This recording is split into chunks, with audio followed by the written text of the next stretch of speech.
नमस्कार, मैं आरवी सिंह यादव और आप देख रहे हैं मेरे यूट्यूब चैनल आरवी सिंह यादव।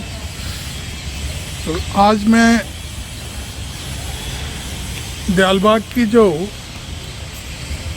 शिक्षा व्यवस्था थी उसकी शुरुआत कहाँ से हुई उस बिल्डिंग के पास हूँ। और यह बिल्डिंग देखिए कब बनी थी, मैं आपको अभी इसका एक स्नैप दिखाता हूँ।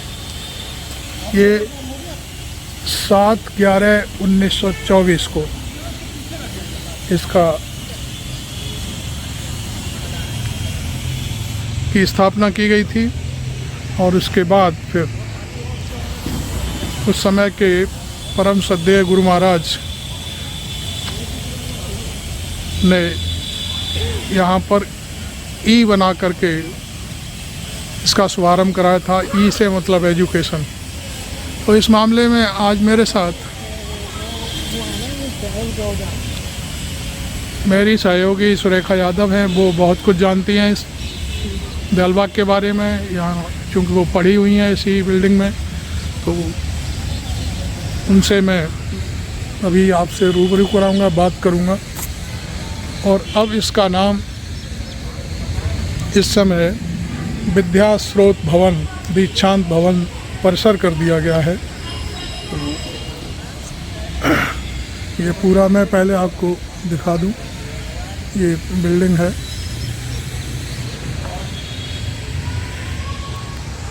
और यहाँ से समाधि भी बहुत ही नज़दीक है,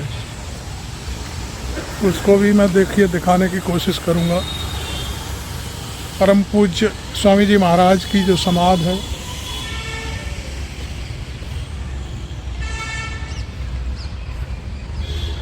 वो ये है, ये दिख रही है थोड़ी थोड़ी। अब ये पूरी बिल्डिंग है।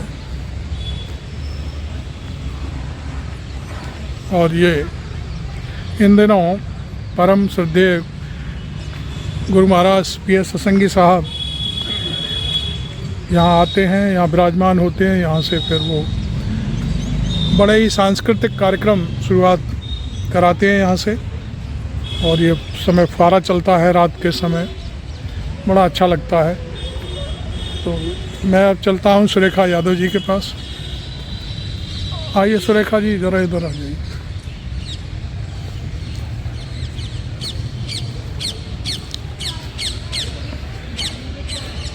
सुरेखा जी नमस्कार। राधा स्वामी, बताइए इसके बारे में, इस बिल्डिंग के बारे में जो यहाँ पर अब कार्यक्रम शुरू करा दिए हैं गुरु महाराज ने 2-3 दिन के अंदर। दयालबाग को बने हुए 108 वर्ष पूरे होने जा रहे हैं। 1915 में स्थापना हुई थी दयालबाग की, जब शुरुआत हुई थी बसंत के दिन जी। जब उस समय साहब जी महाराज जो संत सतगुरु थे, 5वें संत सतगुरु दयालबाग के, उनके द्वारा दयालबाग की शुरुआत करी गई थी, बसाया गया था। उस समय पावन कुआं था जो स्वामी जी महाराज का कुआं था। एक सेकंड, वो कुआं शायद वो दिख रहा है, सफ़ेद आप देख रहे होंगे, बिल्डिंग के कॉर्नर पर बना हुआ। स्वामी जी महाराज जिस समय आते थे जी, पवित्र समाधि पे बैठते थे, ध्यान लगाते थे। और पानी की उस समय जैसी व्यवस्था थी, एक कुएँ होते थे पुराने टाइम में, तो उस पवित्र समाधि के नज़दीक ही पावन कुआं जो है, यहाँ से पानी लेते थे, अपना जिस चीज़ की आवश्यकता होती थी वो इस्तेमाल करते थे। तो वो इतना पुराना जो है ये दयालबाग की शुरुआत हुई। तो ये 2 शुरुआत पहले से हुई। जैसे ही दयालबाग बसना शुरू हुआ तो संत सतगुरु साहब जी महाराज बहुत ही तरक्की पसंद, आगे बढ़ने वाले, भविष्य के बारे में जानने वाले थे। तो उन्होंने जो शुरुआत करी वो एजुकेशन से करी जी। जिस समय देश में चुनिंदा यूनिवर्सिटी होती थी, इक्का दुक्का, और एक तो कृषि विश्वविद्यालय तो लायलपुर जो है पाकिस्तान में ही था। उसके बाद इंडिया में भी, भारत में कम यूनिवर्सिटियाँ होती थी, कम विश्वविद्यालय होते थे। उस समय गुरु महाराज का ये सपना था कि जब दयालबाग बसे तो यहाँ सबसे पहले शिक्षा की तरफ ध्यान दिया जाए। जी शिक्षा में उन्होंने शुरुआत करी, पहले एक छोटा कुछ कमरे का डॉर्मेट्री बनाई, जहाँ पे प्राइमरी स्कूल खोला। और उसके साथ साथ बहुत बड़ी बात मैं आपको बताना चाहूँगी कि दयालबाग एक ऐसी व्यवस्था थी जहाँ महिलाओं की शिक्षा पे पूरी तरह से ध्यान दिया गया। महिलाएं जो हैं वो आगे बढ़ें, क्योंकि देश की निर्माता महिलाएं ही बनती हैं। और उन्होंने महिलाओं के लिए जो है विद्यालय खोला, प्रेम विद्यालय के नाम से खोला गया। WTC का ये बाद में बना है। WTC तो बाद में वुमेन्स हुआ। ट्रेनिंग कॉलेज वाला था, लेकिन बाद पहले में। प्रेम विद्यालय जूनियर और इंटर कॉलेज तक जो है शुरुआत हुई थी। स्थापित किए गए। हाँ जी, वो महिलाओं के लिए था। और लड़कों के लिए जो विद्यालय था वो REI खुला था। REI को भी जो शेप दी गई, जिसके बारे में लोग सोच भी नहीं सकते, जी वो गुरु महाराज ने इसकी शुरुआत कराई, नींव डाली। उसके बाद दूसरे गुरु महाराज छठे मेहता जी महाराज हुए, उन्होंने भी शिक्षा को आगे बढ़ाया। इस शिक्षा को आगे बढ़ा के उन्होंने इंजीनियरिंग कॉलेज खोला, टेक्निकल कॉलेज खोला। उसके बाद जो है धीरे धीरे बढ़ते बढ़ते लड़कियों के लिए वुमेन्स ट्रेनिंग कॉलेज WTC के नाम से जो आप बता रहे थे वो खुला था। धीरे धीरे ये विकास होता गया और एजुकेशन आगे बढ़ती चली गई। लेकिन मैं इसका एक पॉइंट आपको थोड़ा सा बताना चाहती हूँ, एक वो करना चाहती हूँ कि जो इस बिल्डिंग की शेप है, जी मेरे पीछे देख रहे हैं आप, ये बिल्डिंग है। उसके ये बारे में बिल्डिंग की जो शेप है वो E शेप में है। E मतलब एजुकेशन, एजुकेशन। E का मतलब शुरुआत एजुकेशन से करी गई कि एजुकेशन की तरफ जो है बढ़ावा दिया जाए। तो आप ये देखिए इसकी कि स्थापना के बारे में शायद ये पे आपके पीछे बोर्ड है। एक जी, सेकंड। ये जो है फाउंटेन जो बना था, उसी दौरान ये फाउंटेन भी बना। और ये जो है इसकी स्थापना 7 नवंबर 1924। जी, जी ये उस समय जो है बना था। जी तो आप देखिए कि देश में उस समय लोग पढ़ने के लिए, बड़ी बड़ी पढ़ाई करने के लिए कभी इंग्लैंड जाते थे, वहाँ से बैरिस्टर होके आते थे। कृषि के लिए, जो पाकिस्तान जो है उस समय इंडिया का ये एक हिस्सा था, तो उस हिस्से में जो कृषि विश्वविद्यालय था वहाँ कृषि के लिए जाते थे। और उस सोच के दौरान दयालबाग के आप आसपास की जितनी भी एजुकेशन की बिल्डिंग देखेंगे तो आपको महसूस होगा कि क्या सोच लेके दयालबाग जो है आगे दिनों दिन प्रगति कर रहा था। उसके बाद क्योंकि एजुकेशन में हम आगे बढ़ते चले गए, तो साथ में संत सद्गुरु ने दयालबाग की यूनिवर्सिटी के लिए प्रयास करके डीम्ड विश्वविद्यालय जो है स्थापित हुआ। ये सन 1981 में जो है जी बना था दयालबाग विश्वविद्यालय। Doctor M.B. लाल साहब के उनके द्वारा मेहनत करी गई, लोगों ने सहयोग किया और ये बना गया। उन्हीं का सपना था जो कि पूरा हुआ। बहुत बड़ी बात थी कि आगरा में इतने नज़दीक एक यूनिवर्सिटी थी। किसी ज़िलों में, शहरों में यूनिवर्सिटी होती ही नहीं है, और आगरा के अंदर 2 यूनिवर्सिटी बन गई थी।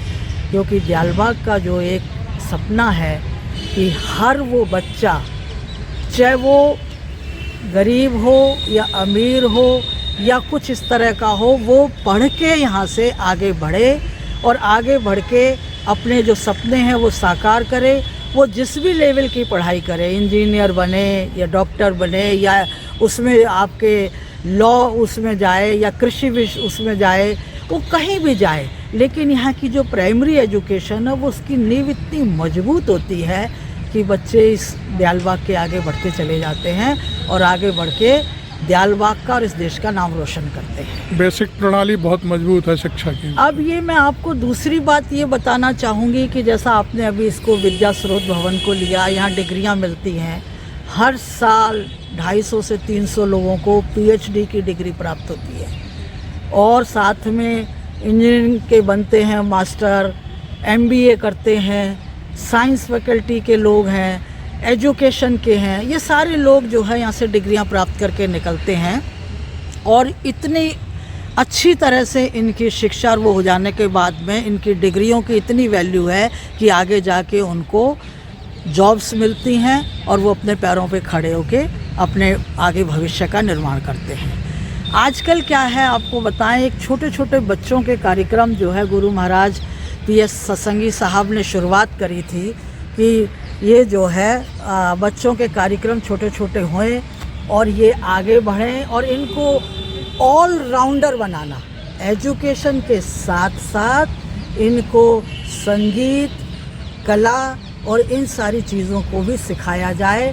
स्पोर्ट्स और नृत्य, नाटिकाएं, ड्रामा, सारी चीज़ें ऑल राउंडर से मेरा मतलब यही है कि उनको सब कुछ आना चाहिए।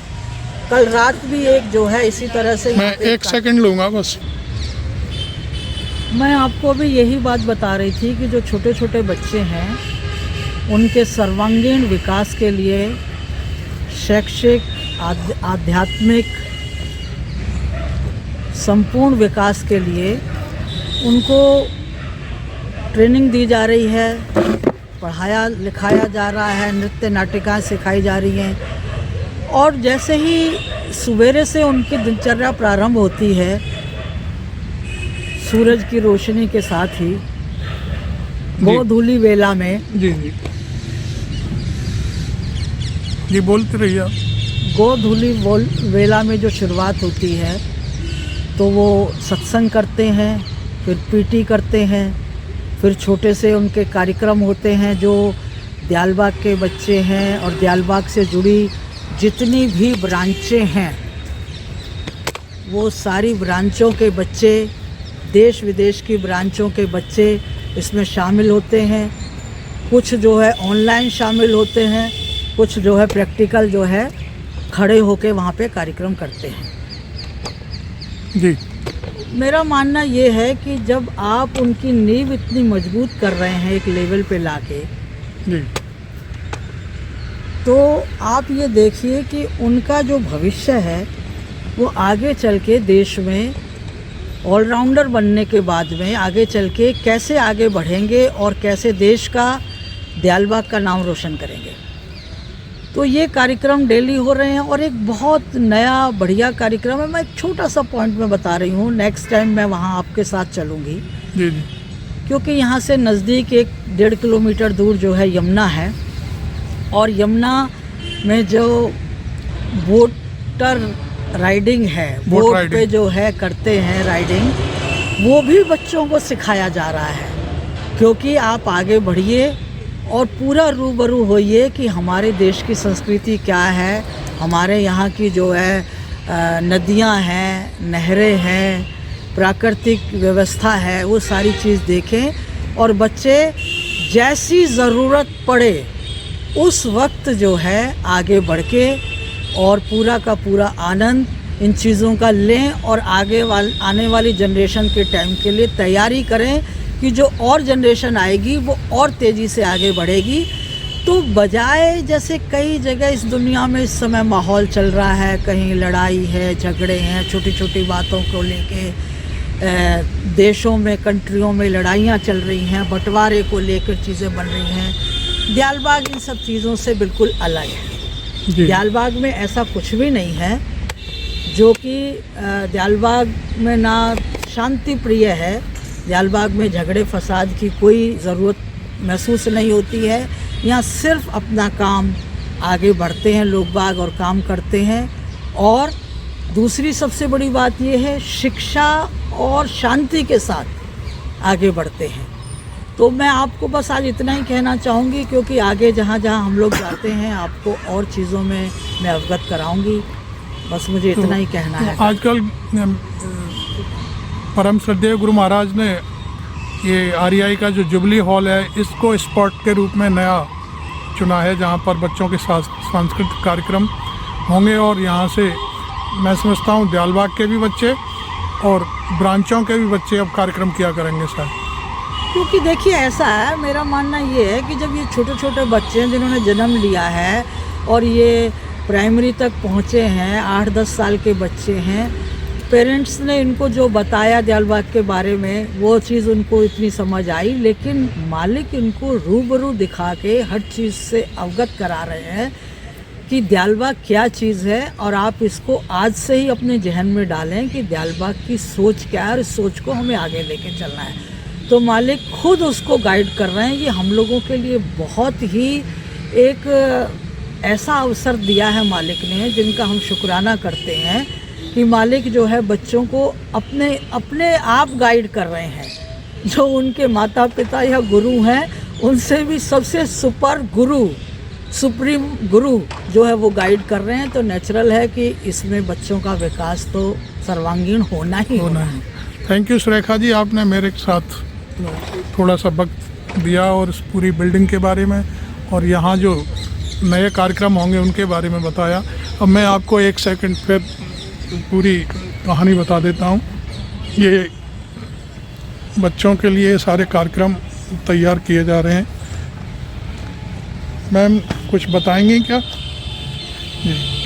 ये क्या किसकी तैयारी चल रही है? कि आपका शुभ नाम क्या है? मेरा नाम है प्रोफेसर सोना आहूजा। जी जी। मैं dean non university educational institutions हूँ। जी जी। हमारे पूरे भारत में 29 स्कूल्स हैं दयालबाग एजुकेशनल इंस्टीट्यूट के। जी जी।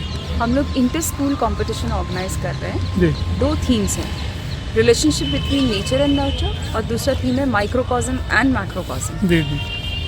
हमने स्कूल्स को इन्विटेशन भेजा था इन थीम्स के लिए, तो हमारे पास 22 स्कूल्स से परमिशन रिस्पॉन्स आया और 294 स्टूडेंट्स इसमें भाग ले रहे हैं। जी जी। तो 294 स्टूडेंट्स, 44 टीचर्स, 22 स्कूल्स कल यहाँ पे रहेंगे। उनका रिप्रेजेंटेशन कल होगा? कल रहेगा। और 10 इवेंट्स हैं, 4 लेवल्स पे हमारे इवेंट्स हो रहे हैं। पहला है फाउंडेशनल लेवल का, जिसमें जी। नर्सरी क्लास से लेकर के प्री स्कूल से लेकर के क्लास 2 तक है। तो NEP कहाँ में ये यहीं 4 levels ही हैं। ओपन होगा? जी, फाउंडेशनल लेवल का हम लोग ईस्टर्न साइड पे लॉन्च में करेंगे, और उसके बाद है प्रिपरेटरी लेवल जो क्लास 3 to 5 वो वेस्टर्न साइड लॉन्च में होगा। मिडिल स्कूल का आपका कन्वोकेशन हॉल के अंदर होगा। अच्छा। सेकेंडरी स्कूल का लेफ्ट और राइट साइड पे जो विंग्स हैं उसमें कॉम्पिटिशन्स होंगे। जी। तो ये थोड़ा सा इसके बारे में बताइए, क्या रजिस्ट्रेशन डेस्क बनाई हुई है आपने क्या? यहाँ पे स्कूल्स कल 11 बजे रिपोर्ट करेंगे। उनका रिपोर्टिंग टाइम 11 बजे है। 11 से 11:30 हम उनका रजिस्ट्रेशन करेंगे। जी जी। फाइनली कितने पार्टिसिपेंट्स आए हैं जिन्होंने अपना रजिस्ट्रेशन करवाया है वो कल आ रहे हैं कि नहीं, उनको बैजेस दिए जाएंगे, आइडेंटिटी दी जाएगी कि वो इस कंपटीशन का हिस्सा है। उसके बाद इस रजिस्ट्रेशन काउंटर डेस्क पे उनको कोई भी समस्या है, वेन्यू पूछना जी। है, इवेंट से रिलेटेड कोई बात पूछनी है, तो वो यहाँ पूछ सकते हैं। फाउंडेशनल, प्रेपरेटरी, मिडिल स्कूल और सेकेंडरी लेवल, ताकि भीड़ ना लगे, इसलिए हमने 4 लेवल्स पे अलग अलग काउंटर्स लगाए हैं। जी जी। उसके तो बाद ये वो hall ये पे मैं समझता हूँ आपकी तैयारी है कल के कार्यक्रम के लिए। जी सर। तो आप देख रहे थे मेरा YouTube channel RB Singh Yadav editor. आज मेरे साथी प्रोफेसर सोना आहूजा, उन्होंने पूरी कार्यक्रम की रूपरेखा बताई कल के लिए क्या होना है यहाँ पर। और मैं ये वीडियो लंबा हो रहा है इसलिए मैं इसको यहीं समाप्त करता हूँ। और अब इस वीडियो के बाद कुछ सांस्कृतिक कार्यक्रम जो एडवांस में कल हुए थे वो मैं इस वीडियो के साथ दिखाऊंगा आपको, आप देखिए। थैंक यू वेरी मच मेरे चैनल को देखने के लिए, वीडियो को वायरल करने के लिए और मुझे ज्वाइन करने के लिए।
अच्छे ढंग से प्रस्तुत किया। अब जो मोटर बोट राइड है जिसमें आप होली समाज को देखते हैं, उसको भी इसी ढंग से आपको ट्रांजिशन एनालिसिस करके पेश करना है। एक एक दृश्य समाज का, होली समाज का मोटर बोट राइड से इसी प्रकार प्रस्तुत होना चाहिए, ये टारगेट है।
किया तो इतना सुंदर वातावरण बना। इसी प्रकार मोटर बोट राइड करके आपको होली समाज जो है उसको एक्शन एनालिसिस से पिक्चर बनाना चाहिए।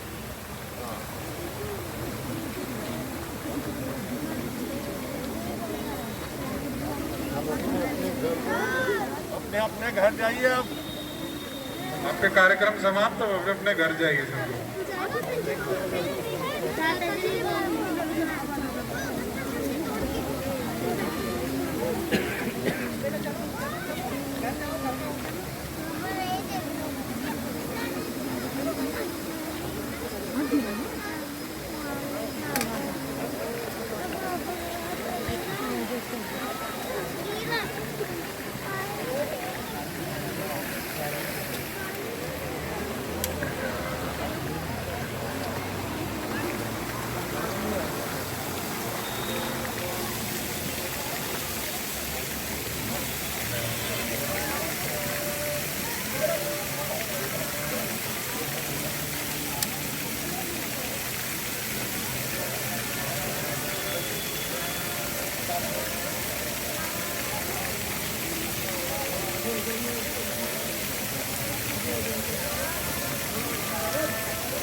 आपको ये मेरा वीडियो कैसा लगा, आप मेरे पे इस पर टिप्पणी ज़रूर करें और इन फ्यूचर आप मेरे वीडियो देखते रहें, इसलिए मेरे को सब्सक्राइब भी करें और फॉलो भी करें और मुझे ज्वाइन ज़रूर करें।